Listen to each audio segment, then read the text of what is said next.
నమస్కారం కిరణ్ టీవీ ప్రేక్షకులకి స్వాగతం. ప్రస్తుతం మనతో పాటు ఉన్నారు ప్రముఖ ఆధ్యాత్మికవేత్త, జ్యోతిష పండితులు, వాస్తు నిపుణులు జేఎస్ శాస్త్రి గారు. నమస్కారం గురుగారు. నమస్కారం అమ్మా. గురుగారు, శ్రావణ మాసంలో వచ్చే రాఖీ పౌర్ణిమ వైభవం గురించి తెలియజేయండి గురుగారు. అసలు రాఖీ పౌర్ణమి వెనక ఉన్న ప్రత్యేకత ఏంటి గురుగారు? జనరల్గా అందరికీ ప్రతిసారి వచ్చే డౌట్ ఏంటి అంటే ఏ సమయం నుంచి ఏ సమయంలో కట్టుకోవచ్చు అసలు అని అనుకుంటూ ఉంటారు. సో ఒక్కసారి తెలియజేయండి గురుగారు. శ్రీ గురుభ్యో నమః. శ్రీ మహాగణాధిపతి నమః. శ్రీ మహాసరస్వతి నమః. హరి ఓం శ్రీమాత్రే నమః. ముఖ్యంగా రాఖీ పౌర్ణిమ అనే దానికి వస్తే మనకు పౌర్ణిమ 8వ తారీఖు మొదలవుతుంది ఉదయం వేళ. 9వ తారీఖు సూర్యోదయం అయిన తర్వాత మళ్ళీ 7:30 7 వరకు ఉంటుంది. మరి ఏ రోజు జరుపుకోవాలి అని అంటే దీనికి సూర్యోదయం వేళ అని వాళ్ళు ఉత్తర భారతదేశం వాళ్ళు చూస్తున్నారు. ఉత్తర భారతదేశం వాళ్ళు సూర్యోదయం వేళ పౌర్ణమి ఉంటుంది కాబట్టి 9వ తారీఖున మనం జరుపుకుంటున్నాం రాఖీ పౌర్ణిమ అనేది. మరి 8వ తారీఖు వస్తుంది కదండి, పౌర్ణమి రోజు కట్టుకోవాలా, మరి ఏ రోజు కట్టుకోవాలా అనేది ఒక సందేహం ఉంటుంది అందరికీ.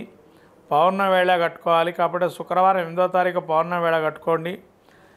తిథి ప్రామాణికం కానీ సమయంకి వచ్చేటప్పటికి మీరు అన్నట్టుగా మనము వర్జాలు చూసుకోవాలి. మన సాంప్రదాయం వర్జం చూసుకొని వర్జం లేకుండా చూసి కట్టుకోవటం మంచిది. అంతే తప్ప ఈ యొక్క ఓరకాలాలు, గౌరీ పంచాంగాలు, ప్రయాణాది కార్యక్రమాలకు సంబంధించినటువంటి కొన్ని భేదాలు ఏవైతే ఉన్నాయో అటువంటి భేదాభిప్రాయాలు లేవు. అయినా అందులో కూడా ఈ రాఖీ బంధన అనేది ప్రత్యేకమైనటువంటి ఎక్కడ సమయం లేదు. ఈ సమయాన్ని ఇక్కడ వాళ్ళు దాన్ని ఆపాదించినారు. ఇది కరెక్ట్ అయింది కాదు. కానీ సమయం ఏదైతే కాకుండా మనం ఏదైతే కడుతున్నామో రాఖీ బంధనం అనేటువంటిది ముఖ్యంగా ఒక అన్నకి చెల్లెలకి ఉన్న సంబంధాన్ని వ్యక్తీకరిస్తున్నది. మరి ఇది ఎక్కడి నుంచి వచ్చిందండి? దీని యొక్క స్వభావం, స్వరూపం ఏ విధంగా ఉంది అంటే మనకు నాగుల చవితి, నాగుల పంచమి తిథి ఏదైతే ఉందో ఎంతవరకు కూడా దాస్యం చేసినా గరుత్మంతుడు దాని నుంచి విడిపించి బయటికి వచ్చాడో అలా సర్పజాతికి ప్లస్ గరుత్మంతుడికి వైరం ఉన్నా కూడా ఆ వైరాన్ని పోగొట్టుకొని మళ్ళీ మనకు మంచిగా ఉండటానికని అట్లాగే ఇంకో కథ ప్రధానంలో ఉంది ఇక్కడ. ఏమిటా రాఖీ అంటే ఈ పండగకి ముఖ్యంగా శూర్పణఖ ఆ రోజున రాముడు శూర్పణఖ ముక్కుని కత్తిరించబడిందని చెప్పి దాని నుంచి రక్షాబంధన ఏర్పడిందని కొంత కథనం కూడా ఉంది.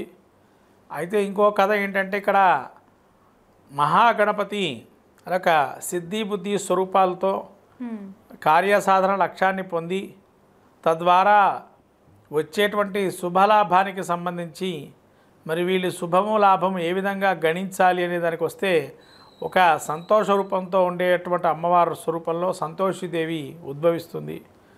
అటు ఉద్భవించిన కాలంగా ఈ యొక్క సంతోషిదేవికి ఆ లాభము శుభము అనేటువంటి కుమారులు రక్షాబంధనాన్ని కట్టి, ఇది నార్త్ ఇండియాలో ముఖ్యంగా మహారాష్ట్ర సాంప్రదాయంలో ఎక్కువగా దీన్ని వాడుకల్లో ఉంది కథ.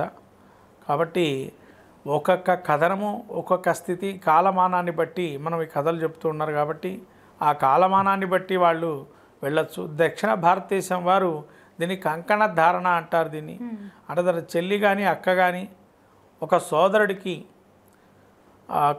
కట్టే విధానంలో ఎల్లప్పుడూ కూడా శాంతిని, సౌభాతృత్వాన్ని, అలానే భ్రాతృత్వ గుణాలు ఎక్కువగా ఉండి కలివిడిగా ఒకటే తోబుట్టువులుగా జన్మించిన వారికి అంతా కూడా శుభమే కలుగుగాక అని చెప్పి అక్కడ అక్క తమ్ముడిని ఈ విధంగా అక్కడ బాంధవ్యాన్ని బలపరచటానికి నిత్యము కూడా అండగా ఉన్నామని చెప్పి తన యొక్క తల్లిదండ్రులు కొంతకాలం గతించిన తర్వాత తన యొక్క అన్నాతమ్ముళ్ళే బాధ్యతగా తీసుకోవాలని చెప్పి ఒక నిర్ణయంగా దీన్ని రాఖీ పండుగ జరుపుకోవడం జరుగుతుంది. ఇదందరూ కూడా గమనించాల్సిన విషయం.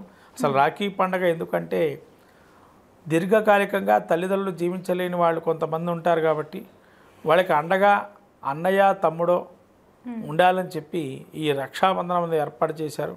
ఈ రక్షాబంధనం అంటే రక్షించుగాక, పర్యంతము జీవ పర్యంతము రక్షించుగాక అని చెప్పి. పుట్టినిల్లు ఏదయ్యా అంటే పుట్టినిల్లు అంటే అన్న తమ్ముడు ఒక ఇంట్లే పుట్టినిల్లుగా భావించి ఆడపిల్ల రావటానికి ప్రధానంగా చెప్పబడింది రాఖీ పండుగ. కాబట్టి ఇటువంటివన్నీ కూడా మనం బాంధవ్యాలకి ప్రధానంగా మన పురాణాల్లో కూడా తెలుపబడింది. బాంధవ్యాలకు ఏ విధంగా ఉండాలి అనే కోణంలో మనం ఆచరించాలి ఈ వ్రతాన్ని. కాబట్టి ఇది రాఖీ పండుగ కూడా ఒక నియమబద్ధంగా అదే రోజున కట్టుకోవాలి, కానీ ముందర రోజు అవతల రోజు ఇంకో రోజు కట్టుకోవడం కాదు. ఆ రోజు కట్టుకోవడం ప్రాధాన్యం ఏంటి, ఎందుకంటే ఆ ప్రాధాన్యం ఎందుకు అంటే శ్రవణ నక్షత్రయుక్తంగా మనకు శ్రావణ మాసంలో పౌర్ణమి తిథిగా ఈ వచ్చేది నక్షత్రం శ్రవణ నక్షత్రం. శ్రవణ నక్షత్రం విష్ణుమూర్తి నక్షత్రం, స్థితికారకుడు. ఏ స్థితి నుంచి రక్షించేటువంటి వాడు ఉండాలి. కాబట్టి అతను ఆ విష్ణుమూర్తి మోహనీ స్వరూపంలో కూడా వచ్చాడు, అలానే ఆదిపురుషుడుగా ఉన్నాడు. అటువంటి స్వరూపమే ఇటువంటి మహావిష్ణు స్వరూపంగా ఈ శ్రవణ నక్షత్రయుక్తంగా వచ్చే శ్రావణ పౌర్ణమి రోజు రాఖీ పండుగ జరుపుకోవటంతో, రక్షాబంధం జరుపుకోవటంతో నిత్యం ఎల్లప్పుడూ మానవతా దృక్పథంతో వాళ్ళు అన్నాచెల్లు అక్క తమ్ముళ్ళు కానీ ఈ యొక్క పండుగ నెరవేర్చుకో. ఇంకొంతమంది అడుగుతూ ఉన్నారు, ఇది తల్లి కట్టచ్చా ఇంకొకరు కట్టచ్చా అని చెప్పి. అక్కడే కట్టించేటువంటి భావన మాత్రం ఇదే, కానీ లేని పక్షంలో ఆ విధంగా చేసుకోవటం రక్షణ కర్తవ్యంగా ఉండడానికి వ్యవహరించేటట్టయితే కనుక కట్టుకోవచ్చు. అంతే తప్ప ఏదో ఈ రాఖీ కొంత కడితే ఇంకో విధానంగా ఆలోచన చేస్తున్నారు. కాబట్టి ఇవన్నీ కూడా కాదు. ఏదైతే ప్రధానంగా చెప్పారో ఆ నియమబద్ధం మనం ఆలోచన చేయాలి. ముఖ్యంగా అందరూ గమనించాల్సిన విషయం, సమయం అంటూ దీనికి ఏదీ లేదండి, అది ప్రత్యేకంగా గమనించాల్సిన విషయం. కానీ కొంతవరకు వాళ్ళు యోగ కరణాలు తీసుకుంటున్నారు. యోగం కూడా బాగుండాలని ఉత్తర భారతదేశంలో వాళ్ళ సాంప్రదాయంలో యోగం బాగుండాలనుకుంటున్నారు కాబట్టి కడుకుంటున్నారు ఆ యోగంలో. మనకు అటువంటి సాంప్రదాయం ఏం లేదు. మనకు వర్జ సాంప్రదాయమే ఉంది తెలుగు రాష్ట్రాల వాళ్ళు. కాబట్టి వర్జ సాంప్రదాయం తీసుకొని వర్జం లేని సమయం చూసుకొని కట్టుకోవటం మంచిది. ఈ కంకణం అది పౌర్ణమి రోజు ఉండేట్టుగా కట్టుకోవటం మంచిది. సూర్యోదయం 9వ తారీఖు ఉంది కాబట్టి పౌర్ణమి 9వ తారీఖు జరుపుకోవడానికి నిర్ణయించబడింది. ఇక్కడ 9వ తారీఖు కూడా సూర్యోదయం తర్వాత కూడా పౌర్ణమి తర్వాత కూడా ఈ పండుగని జరుపుకోవచ్చు. తప్పకుండా గురుగారు, రాఖీ పౌర్ణమి వెనక ఉన్న ప్రత్యేకత గురించి ఎంతో చక్కగా తెలియజేసినందుకు ధన్యవాదాలు. నమస్కారం అమ్మ.